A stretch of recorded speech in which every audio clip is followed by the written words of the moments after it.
देखो P Q R S क्या है, एक ट्रेपीजियम है, तो ट्रेपीजियम मतलब क्या होगा, पी एस और क्यू आर क्या हो जाएगा, पैरेलल। ठीक, यस सर। पी क्यू और एस आर बराबर है, तो ये देखो 12 दिया और ये 12 दिया, तो ठीक है, तुम्हारा ये दोनों साइड क्या हो गया, बराबर। Then the distance of P S and Q R. देखो डिस्टेंस का जब भी बात होता है तो हम लोग डिस्टेंस जब भी बात करेंगे, जैसे दो लाइन की बात करेंगे, वही खासकर जब पैरेलल हो तो परपेंडिकुलर, पैरेलल क्या अनपैरेलल भी होगा ना, तो हम लोग परपेंडिकुलर निकालते हैं। ठीक, तो हम लोग करते क्या है कि एक लाइन यहाँ से ड्रॉ करते हैं पैरेलल। ठीक, और इसको नाम देते हैं टी।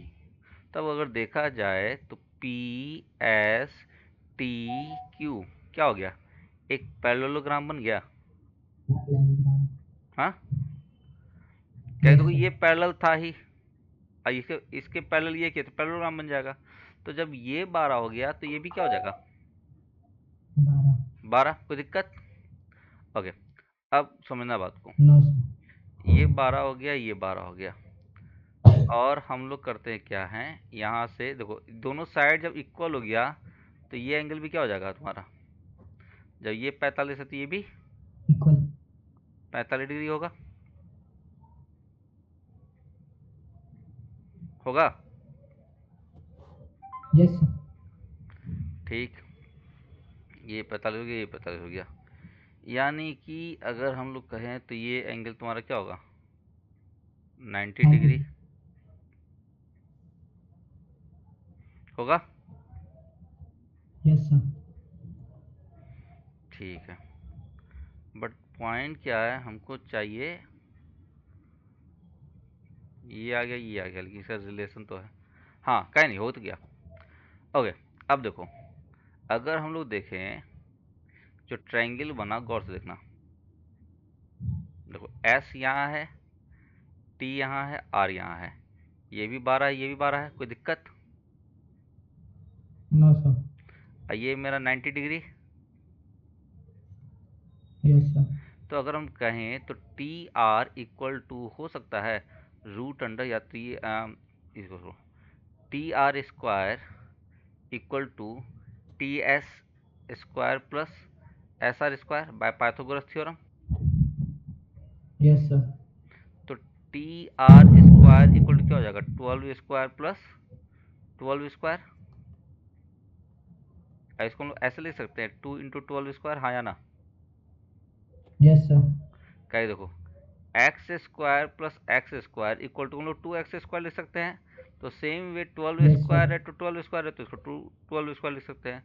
तो अगर हम लोग बात करें टी आर का, तो टी आर क्या हो जाएगा, √2 × 12 स्क्वायर, यानी अगर हम निकाले तो क्या 12√2 हो जाएगा, कोई दिक्कत? Yes sir.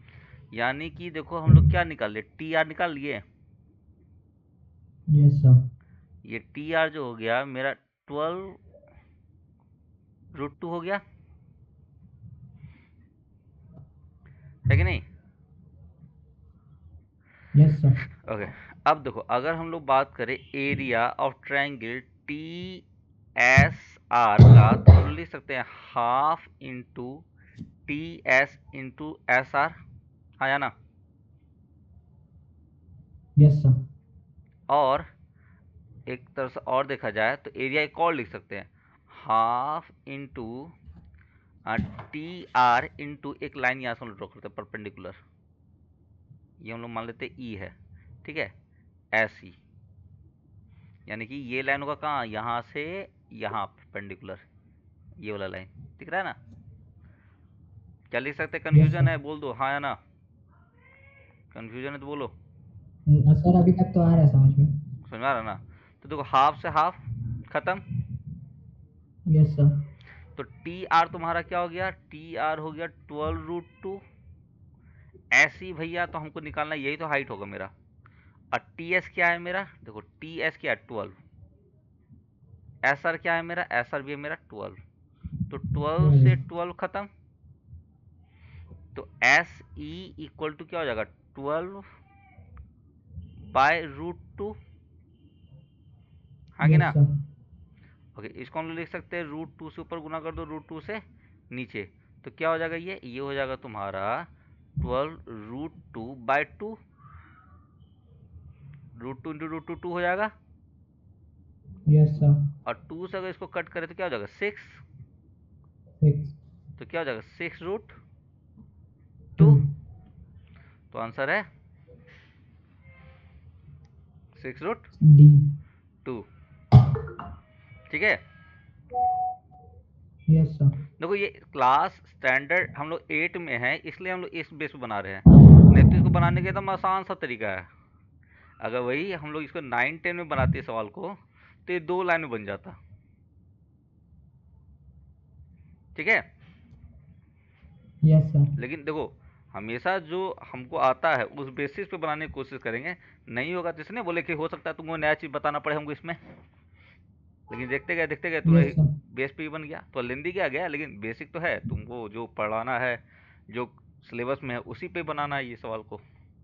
जरूरी थोड़ी है कि हम 9 10 का क्वेश्चन पढ़ के ही हम 8 का क्वेश्चन बनाएं। हाँ मानते हैं जल्दी बन जाएगा, ठीक है, लेकिन नॉलेज Yes, sir. हमेशा ऐसा होना चाहिए कि जो हमको आता है उससे उसको सॉल्व कर सके। प्रोसेस दोनों जानेंगे, जैसे ट्रिग्नोमेट्री पढ़ाएंगे तो उसमें भी सब क्वेश्चन देखेंगे हम लोग कि कैसे ये आसानी से बन जाएगा। ठीक, Yes, sir. चलो समझ में आ गया नहीं ये? Yes, sir. चलो तुम बढ़ते हैं नेक्स्ट क्वेश्चन पे।